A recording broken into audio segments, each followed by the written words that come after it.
Hello students, आज के इस वीडियो में हम प्रश्नावली 1.3 के प्रश्नों को हल करना सीखेंगे।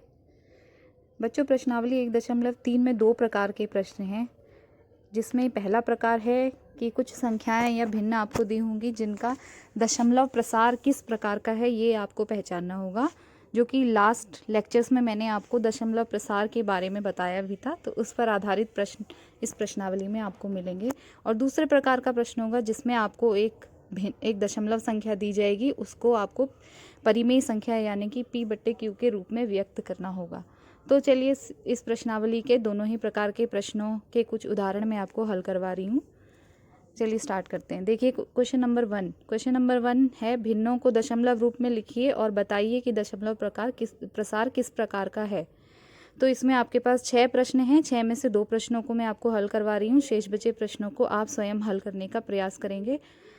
देखिए इसका दूसरा प्रश्न 1/11, आपको इसके दशमलव प्रसार को पहचानना है कि ये किस प्रकार का है। तो इसके लिए आप इसका भाग करेंगे और भाग करने के बाद देखिए जब हम 11 का भाग 1 में करेंगे तो आपको मिलेगा 0.0909090909।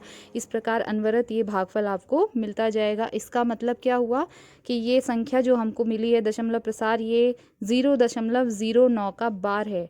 बार का अर्थ मैंने आपको बताया था कि बार का अर्थ होता है जिस संख्या समूह के ऊपर बार लगा है उसकी बार बार पुनरावृत्ति हो रही है। तो क्योंकि ये जो भागफल आया है ये पुनरावृत्ति भी हो रही है और साथ ही भागफल अनवरत चलता चला जा रहा है, शेषफल कभी भी शून्य नहीं हो रहा है, इसीलिए यह कैसा प्रसार हुआ? यह हुआ अशांत आवर्ती प्रसार या फिर अनावसानी आवर्ती प्रसार। अब देखिए इसका तीसरा प्रश्न, 4 सही 1/8। पहले ये मिश्रित भिन्न है, आपने इसको सामान्य भिन्न में बदला तो 33/8 मिल गया। अब आपने इसका जब भाग किया तो आपको इसका दशमलव में प्रसार मिल गया है 4.125।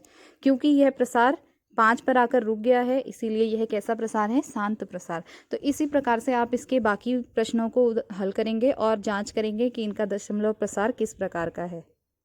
आगे देखिए जो दूसरे प्रकार का प्रश्न है, प्रश्न संख्या 3। इस प्रश्न में आपको एक दशमलव संख्या दी है और आपको इसे P/Q के रूप में व्यक्त करना है। तो इसका पहला उदाहरण मैं ले रही हूँ। देखिए 0.6 बार। कैसे हल करेंगे? आप सबसे पहले मान लेंगे कि ये 0.6 बार ये x के बराबर है, तो x बराबर 0.6 बार, जिसका अर्थ क्या हुआ कि 6 की पुनरावृत्ति हो रही है। तो इसका मतलब x बराबर 0.66666, जो कि आगे की ओर बढ़ता चला जाएगा। इस प्रश्न को हल करने के लिए हम क्या करेंगे? दोनों ओर 10 से गुणा करेंगे। बच्चों, इस प्रकार के प्रश्नों को हल करने के लिए हमको या तो 10 या 100 या 1000 से इस प्रकार 10 के गुणजों से गुणा करनी होती है। और हम कैसे डिसाइड करेंगे कि हमें 10 से गुणा करनी है या 100 से? तो बच्चों, जितनी संख्याओं के ऊपर आपको बार दिखेगा तो आप उतने ही 10 के गुणज से गुणा करेंगे। जैसे यहाँ पर आपको 6 पर बार दिख रहा है तो आपने 10 से गुणा किया क्योंकि एक अंक पर बार था।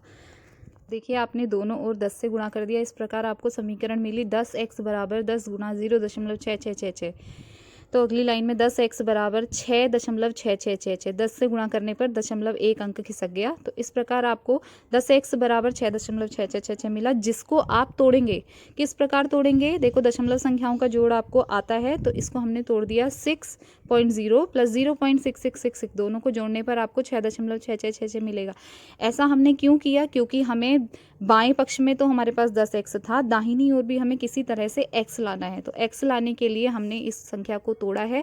इस प्रकार तोड़ा है कि हमको प्लस में x के बराबर संख्या मिले। तो अब हमने जो हमें 0.6666 मिला है उसे हमने x रख दिया। तो इस प्रकार समीकरण बन गई 10x बराबर 6 प्लस x, जिसे हमने पक्षांतरण से हल किया तो अंत में हमें उत्तर मिला x बराबर 2/3।